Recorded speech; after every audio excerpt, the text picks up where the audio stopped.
한 해를 마감하는 때가 되었습니다. 새해 첫 송구영신 예배와 첫 주일 예배가 어제 같은데 이제 한 해가 마감됩니다. 지나고 생각하면은 보통 사람들이 두 가지 마음이 있습니다. 첫째는 우리가 지난 한 해 동안 하나님이 원하시는 일들, 그리고 우리가 소원하던 것들을 충분히 다 이루지 못했다라고 하는 아쉬움이 있고, 또 한 가지는 지난 한 해 동안 참으로 하나님이 우리와 함께 하셨다. 하나님의 은혜에 감사하다. 이 시간 우리가 이렇게 와서 예배하는 것도 하나님의 은혜로라. 참 감사합니다. 우리가 하나님의 은혜에 다시 한번 감사합니다. 할렐루야. 아멘. 네. 이 스트레스를 푸는 세 가지 중요한 방법이 있는데요. 첫째는 깊이 감사하는 겁니다. 깊이 감사하는 겁니다. 현재 내가 가지고 있는 것, 내가 누리는 것, 내 환경과 처지에 불만도 있을 수 있지만 깊이 있게 감사하면 이 스트레스 호르몬이 30%가 줄어든대요. 감사하라. 범사에 감사하라. 그 성경인데? 두 번째로는 스트레스를 줄이는 방법은 깊은 숨을 천천히 들이쉬고 내뿜는, 이거 한 5분 동안 계속하면은 스트레스가 많이 줄어든대요. 심호흡 혹은 복식호흡. 이거 우리 묵상할 때 하는 건데. 그 다음에 세 번째로 스트레스를 줄이는 방법은 긍정적으로 생각하는 것입니다. 항상 잘 될 거라고, 잘 될 줄로 안다고. 근데 우리가 이것 믿음 아닙니까? 할 수 있거든이 무슨 말이냐? 믿는 자에게는 능치 못할 일이 없느니라. 결국 세상이 다 성경을 베껴다가 얘기하고 있는데 우리는 세상 얘기를 듣고 그게 대단한 줄 알아요. 놀라운 진리가 하나님의 말씀 안에 다 있습니다. 이 한 해가 이렇게 함께 하신 하나님, 신년도도 여러분과 함께 하셔서 신년도의 하루의 삶 가운데 여러분에게 주실 은혜와 위로와 소망과 복을 충만히 주실 줄로 믿습니다. 아멘. 예수께서 이 땅에 오신 소식이 선택적으로 전파가 되었다고 했습니다. 복음의 성격이 아무 사람에게 아무에게나 처음부터 주어진 것이 아니고 예수 그리스도의 오심, 하나님의 놀라운 구속사의 일들이 조용히 소수의 사람들에게만 알려졌다는 것입니다. 하나님이 왜 그렇게 하시는가? 이것은 천국의 비밀과도 성격이 같습니다. 천국은 하루아침에 요란하게 시작하지 않습니다. 천국은 적은 겨자씨 하나가, 그리고 가루 서말 속에 넣은 적은 누룩 한 덩어리가 점차 커지는 그런 과정을 필요로 합니다. 이것은 하나님의 방법입니다. 하나님은 하나님의 나라를 조금씩 천천히 확실하게 이루시는 것입니다. 그러므로 우리가 하나님이 하나님의 나라를, 하나님의 뜻을 하나님의 때에 하나님의 방법으로 하시는 일들을 인내심을 가지고 지켜보고 따라갈 필요가 있는 것이죠. 이것은 천국의 비밀입니다. 신비입니다. 예수 그리스도의 오심을 하나님이 모든 사람에게 불특정 다수에게 공개적으로 알리신 것이 아니라 하나님께서 원하시는 사람들을 선택적으로 택하셔서 알게 하셨습니다. 이 사람들이 어떤 사람이길래 하나님이 저들을 택하셔서 예수 그리스도의 오심과 하늘나라의 신비를 말씀하셨을까? 이 사람들은 세상의 기준이 아닌 하나님의 기준에 부합하는 사람들이라는 사실입니다. 그 사람들이 어떤 사람인지 한번 살펴보도록 하겠습니다. 하나님의 은혜를 베푸시는 사람들의 기본은 하나님이 하나님의 일을 알리시고 하나님의 뜻을 진행하기를 원하실 때 사용하시는 사람들은 그 사람들의 기본이 의로움과 경건이라고 했습니다. 의로움과 경건입니다. 여러분, 하나님의 말씀을, 예수 그리스도의 소식을 들었던 사람들이 전부 예외 없이 의로운 사람들이었던 것입니다. 정혼한 처녀 마리아가 자기도 모르게 임신하고 배가 점점 불러오는 것을 보았을 때에 이 부도덕한 일은 율법에 의하면 끌어내서 돌로 쳐서 죽여야 합니다. 어린 처녀가 아버지 없는 아이를 가진 것을 말 한가운데 끌어내고 사람들이 돌을 가져와서 돌로 그의 머리를 쳐서 머리를 깨뜨리고 피가 터지게 하고 결국은 죽게 해야 합니다. 아기와 어머니도 동시에 죽여야 하는 것이 율법입니다. 그런데 요셉은 성경은 이렇게 말하고 있습니다. 저는 의로운 사람이라 이를 드러내지 아니하고 가만히 끊고자 하되 그랬습니다. 만약 의로운 사람이면 나가서 소리쳐야 합니다. 여러분, 제 정혼했던 처녀 마리아가 아기를 배웠습니다. 돌로 쳐 죽여야 됩니다. 이게 하나님의 뜻을 이루는 것이고 율법의 의를 이루는 것입니다. 이렇게 해야 됩니다. 그게 맞습니다. 요셉은 그렇게 하지 않았습니다. 의로운 사람이라 가만히 저를 끊고자, 마리아가 어디로 피해서 새로운 삶을 시작할 수 있는 기회와 가능성을 주기 위해서 말내지 않고 소문내지 않고 조용히 끊고자. 세례 요한의 아버지 어머니였던 사가랴와 엘리사벳도 의로운 사람이라고 했습니다. 오늘 성경 본문에 아기 예수를 품에 안았던 시몬도 의로운 사람이라고 했습니다. 경건한 사람이라고 했습니다. 여러분, 여기서 우리가 하나님의 의를, 하나님의 뜻을, 하나님의 계획을 성취하는 일에 참여하기 위해서는 의롭고 경건해야 하는 가장 기본적인 신앙의 바탕 있어야 한다는 사실이죠. 그런데 여기서 의롭다고 하는 것은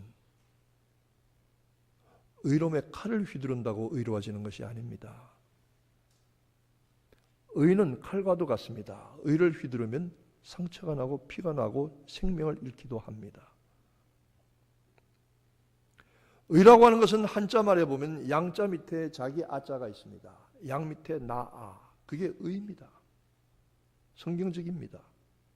양이 죽어서 피를 흘려 나에게 쏟아 부어 주어야만 내가 의가 되는 것이고 내가 의롭게 되는 것입니다. 내가 본질적으로 의로운 것이 아니라 의롭게 되어지는 것이고 의롭다고 인정받는 것입니다. 어느 누구도 하나님 앞에 자랑할 수가 없습니다. 의사가 의의 칼을 아무 때나 휘두르지 않습니다. 수술칼을. 수술칼로 잘못 건드리게 하면 몸이 쫙쫙 베어집니다. 아주 절제된 방법으로 아주 정확한 시간에 정확한 장소에서 의사가 조심스럽게 칼을 들어 수술합니다. 성경이 말하는 의로운 사람이라고 하는 것은 다른 사람에게 의를 강요하고 다른 사람에게 의를 요구하고 다른 사람의 불의를 책망하는 사람들을 의롭다고 하는 것이 아니고 자기를 향해서 의를 주장하는 사람들을 말합니다. 내 속에는 나의 본질은 하나님 보시기나 사람 보시기에 아무것도 아니고 내 속에는 온통 더러운 것과 악한 것과 교만한 것과 썩은 것과 음란한 것과 부패한 것이 가득한데 내 자신의 힘과 노력과 의지와 결단과 종교적인 도덕적인 윤리적인 방법으로는 내 속에 있는 악한 죄악의 뿌리를 해결할 수 없어.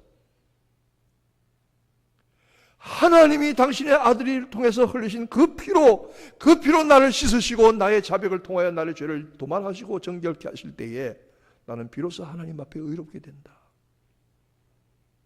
이 의를 받으시기를 축원합니다. 이 의가 진정한 의입니다. 그러므로 하나님의 은혜로 의롭게 된 사람들은 할 말이 없습니다. 할 말이 없습니다. 남의 얘기할 수가 없습니다. 남이 보이지 않고 자기만 보입니다. 여러분이 진정 의로운 사람이란 기준이 무엇입니까? 자기 자신의 문제, 자기 자신의 죄, 자기 자신의 허물, 자기 자신의 연약함, 자기 자신의 고통만 그것만 들여다보이고 이것 해결하는데도 정신이 없어요. 하나님 내 영혼을 해결해 주옵소서. 이게 진정한 의로운 사람의 모습입니다. 그렇지 않은 사람은 남의 불의만 봅니다. 저 사람은 뭐가 문제고 저 사람은 뭐가 문제고 저 사람은 뭐가 문제고 저 사람은 뭐가 맨날 그런 얘기만 합니다. 제가 웬만하면 성도들에게 앞자리에 앉으시기를 권합니다.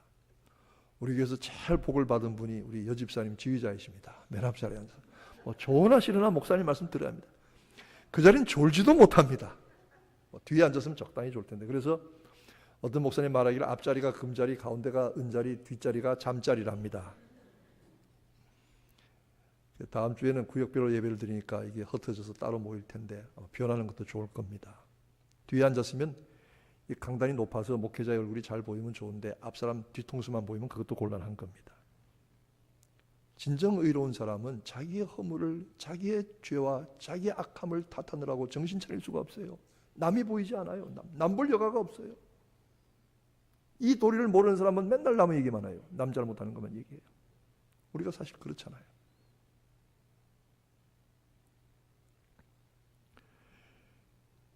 의로움은 자신의 죄에 대하여 그 죄의 해결을 위해서 추구하는 간절함이며 하나님께서 베풀어 주시는 은혜이며 경건은 하나님을 온전히 두려워하는 겁니다. 여러분 하나님 두려워하십니까? 제가 어떤데 이런 생각합니다. 내가 목회하면서 내가 하나님 두려워하는가 정말로. 저희 선배 목사님 한 분 지금은 세상은 떠나셨는데 욕쟁이 목사님입니다. 얼마나 욕을 잘하시는지요. 목사님이 욕을 잘하세요. 그분이 100세가 다 돼서 세상을 떠나셨는데 막 아무 후배나 보고 욕하세요. 야 이놈아. 근데 그분이 후배 만나면 꼭 묻는 게 이거예요. 야 이놈아, 너 요새 목회 잘하나? 그렇게 묻지 않으세요. 야 이놈아, 너 요새 예수 잘 믿나? 그러세요. 목사 보고 예수 잘 믿냐고 그러세요. 저는 그 말을 들을 때마다 가슴이 철렁철렁합니다. 목사 보고 너 예수 잘 믿냐고. 맞는 말입니다. 정확한 질문입니다.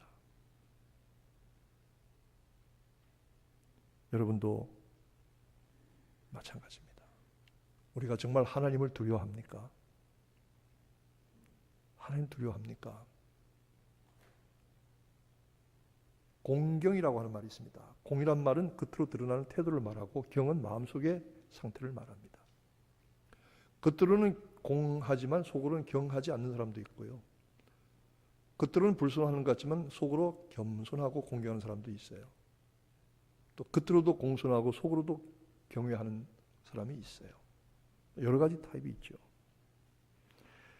정말 의롭고 경건한 사람들, 하나님을 두렵게 생각하고 하나님의 의를 간절히 구하되 그것은 다른 사람에게 적용하려고 하는 의가 아니라 나에게 적용하려고 하는 의를 간절히 구하는 사람들에게 하나님께서 그들을 선택적으로 택하여 예수 그리스도의 오심을 전하여 주었던 것입니다.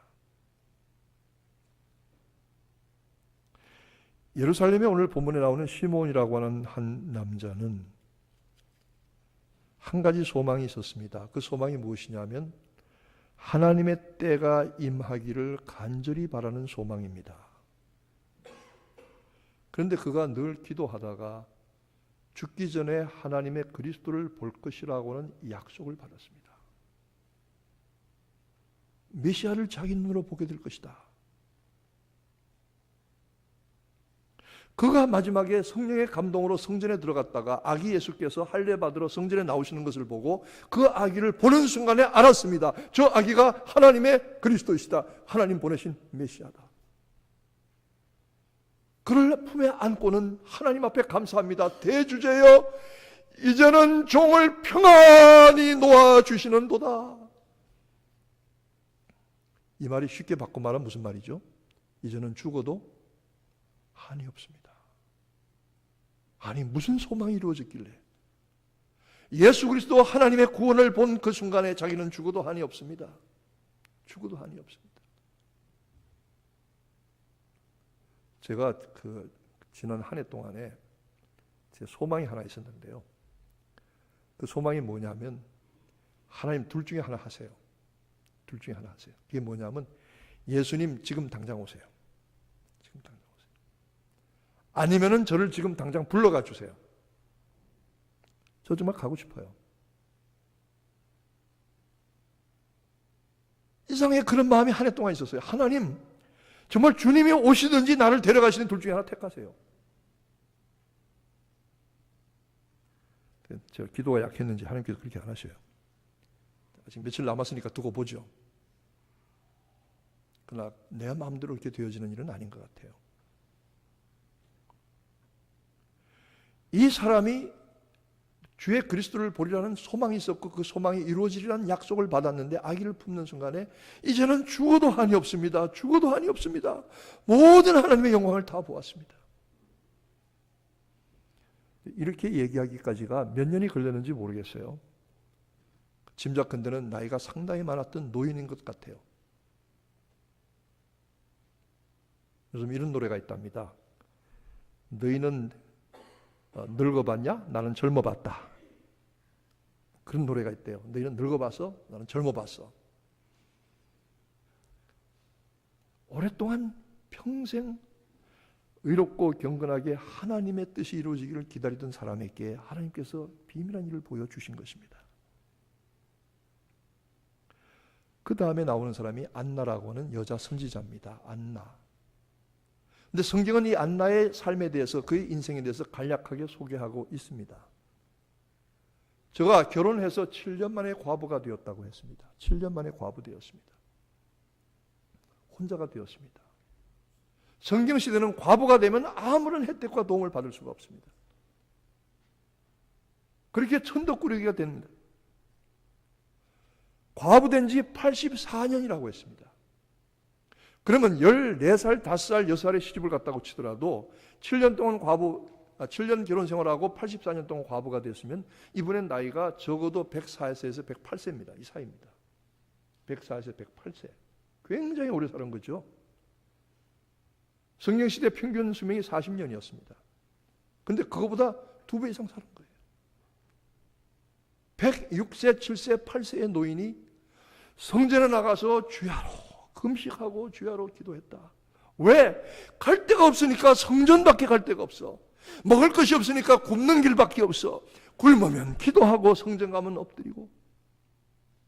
아주 천덕꾸러기도 이런 천덕꾸러기가 없습니다. 제가 참 감사한 건 우리 교회 송춘하 권사님이 내년에 106세가 되세요. 106세. 여러분, 저도 인생을 조금 살았는데 제가 살아서 100세 넘은 어른을 저는 처음 봤어요. 100세 넘으셔서 교회에 나오시고 예배 꼿꼿하게 드리시고 저한테 인사 잘하고 가시는 어른 제가 처음 봤어요. 내년에 106세예요. 작년까지는 저한테 반찬도 만들어 주셨어요.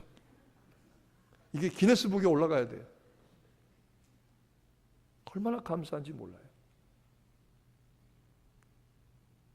그 외에도 여기 장수하시는 어른들 계시잖아요. 이제 백수세가 다 되어 가시는 분들도 계신다고요. 저를 바라십시다. 한빛교회 나오면 오래 살아.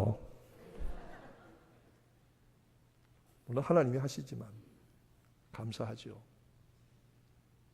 근데 저렇게 나이 드신 어른이 맨날 성전에 와서 엎드려 기도하고 뭐라고 그냥 노인네가 혼자 쭈그리고 앉아서 중얼중얼 뭘 그냥 바람 불면 넘어질 것처럼 먹는 것도 없이 비실비실한 노인네가 와서 그저 엎드려서 중얼중얼.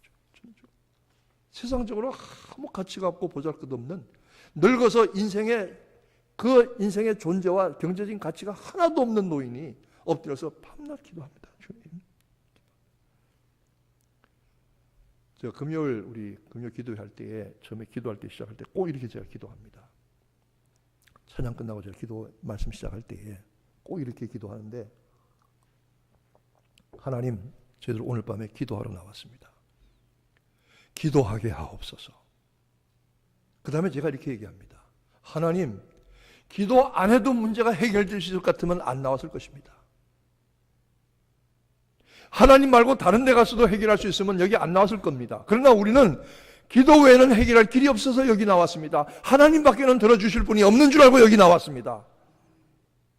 그렇게 기도회를 시작합니다. 갈 데가 없으니까 성전에 가서, 그것도 제사장들이 들어가는 성전 아니나 지성소나 성소도 아니고 제단 있는 뜰도 아니고, 성전이 어떻게 되냐면 들어가면 이방인의 뜰이 있고 거기서 칸막이 있고 그 다음에 여자들의 뜰이 있고 그 다음에 남자들의 뜰이 있고 그 다음에 제사장들이 들어가는 뜰이 있고 그 다음에 지성소에 대제사장이 들어가는 자리가 있는데, 그렇게 성전 들어가는 것도 차별을 해놨어요. 여자들에게. 여자들의 뜰에 들어가서 앞으로 가지도 못하고 천으로 처해져 있지만은 그 성전의 제단을 향해서 하나님 앞에 엎드려서 기도하고 또 기도하고 또 기도하고 또 기도하고 왜 이거밖에 할 수 있는 일이 없어? 이거밖에 할 수 있는 일이 없어? 기도하고 또 기도하고 하나님.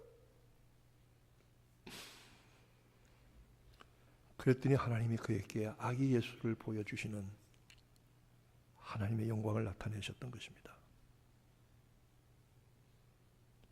기도밖에 할 일이 없어. 그랬더니 하나님이 하나님의 때에 하나님의 일을 하시는 것을 깨달았습니다.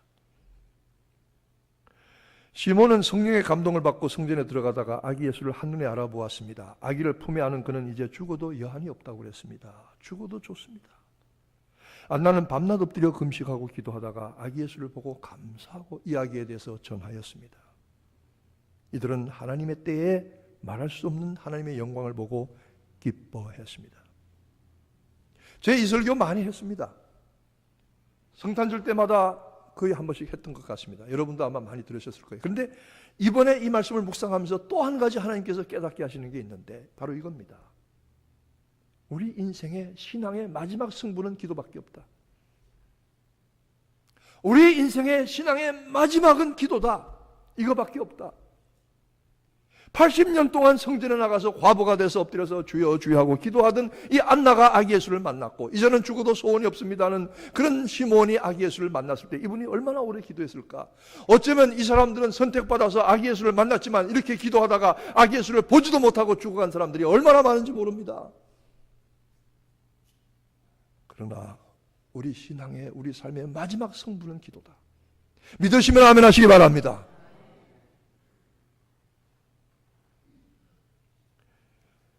은혜의 기본, 신앙의 근본도 말씀과 기도입니다. 우리 주님이 교회를 가리켜서 하나님의 성전을 가리켜서 내 집은 기도하는 집이라 이렇게 말씀하셨습니다. 여러분, 우리 한빛교회가 기도하는 교회, 이 성전이 기도하는 집 되기를 소원합니다. 왜 그러냐? 어떤 분이 저한테 이렇게 얘기합니다. 목사님, 우리 교회도 뭐 이런저런 프로그램 많이 만들고 계획을 많이 세워서 아주 재미있게 아주 유익하게 하십시다. 좋은 일이죠. 저 반대하지 않습니다. 당연히 그렇게 해야죠. 뭐 우리 교회는 왜 프로그램이 없습니까? 뭐 계획이 없습니까? 맞습니다. 그런데 여러분, 교회에서 계획과 프로그램 중에 가장 중요한 계획과 프로그램이 뭡니까? 기도하고 예배하는 거잖아요. 기도하고 예배하는 것을 대신할 수 있는 프로그램이 어디 있습니까? 우리가 다른 프로그램 하는 것도 좋고, 산에 가는, 등산하는 거, 뭐 골프 치는 건 무슨 뭐 취미 모임, 무슨 뭐 여기 남녀순대 모여서 뭐 하는 것 다 좋은 일이지만은 이보다 가장 중요하고 가장 중요한 프로그램은 예배의 프로그램이고 기도의 프로그램이고 말씀의 프로그램입니다. 할렐루야! 이거 대신할 수 있는 거 아무것도 없습니다. 그러므로 여러분이 만약 프로그램을 원하시면은 예배 프로그램에 꽉꽉 메어 차야 합니다. 수요 예배가 차고 넘쳐야 됩니다. 금요일 기도할 때 철야기도 이번 주일 하겠습니다. 누가 오시는지 보겠습니다만은 오셔서 밤 10시부터 새벽 3시까지 가득가득 차서 거기가 막 불이 타도록 뜨겁게 기도하는 그런 프로그램이 먼저 돌아가야 됩니다. 그 다음엔 다 따라가는 겁니다. 따라가는 거. 비본질적인 겁니다. 제가 이민 목회 30년 했습니다. 보면서 제가 교회들 많이 겪었습니다. 여러분이 모르는 교회 히스토리와 교회 성장과 교회가 문 닫는 과정을 제가 수도 없이 지켜봤습니다.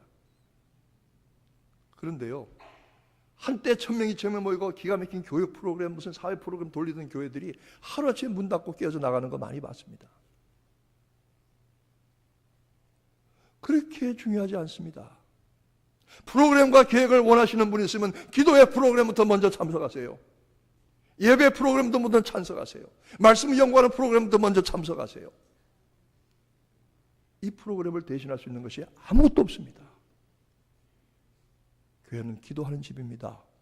말씀 배우는 집입니다. 이 본질에 충실해야 합니다.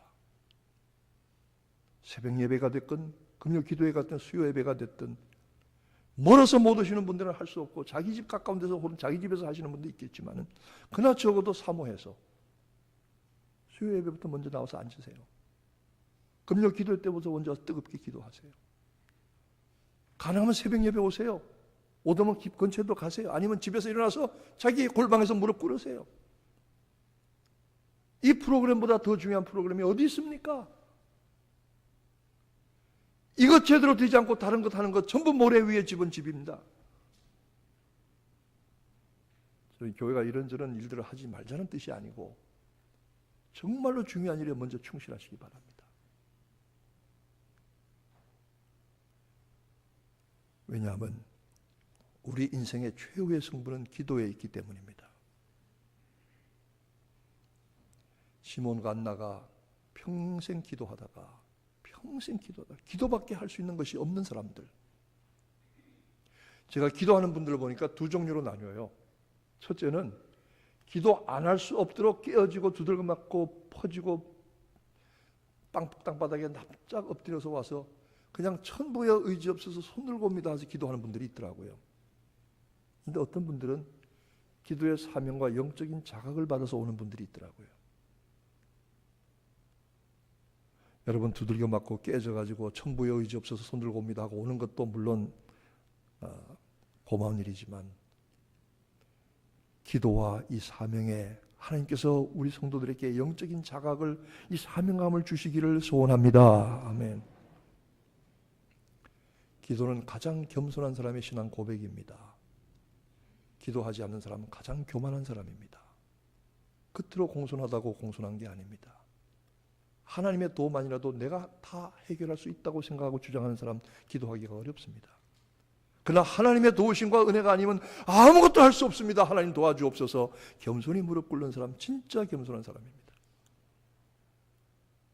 우리 한빛교회가 다른 것 다 좋지만 2015년 한 해에는 기도의 시간마다 차고 넘치게 되었으면 좋겠어요. 기도의 자리, 말씀의 자리, 예배의 자리가 차고 넘쳤으면 좋겠어요. 그러면 나머지는 저절로 따라오는 거예요. 이건 먼저 되지 아니하고 다른 것 하려고 했으면 그렇게 힘들 수가 없어요. 우리 인생도 마찬가지예요. 80년 동안 기도했습니다. 80년 동안 기도했습니다. 죽지 아니하니까 엎드려 기도했습니다. 기도하다가 하나님의 영광을 보리라는 약속을 받았습니다. 하나님께서 택하셔서 그의 비밀한 일들을 예수 그리스도 오심을 전파해 주셨던 이 하나님의 역사에 선택받은 사람들, 저는 오늘 우리들도 될 수 있다고 믿습니다. 여러분, 기도의 사람들이 되어지기를 소원합니다.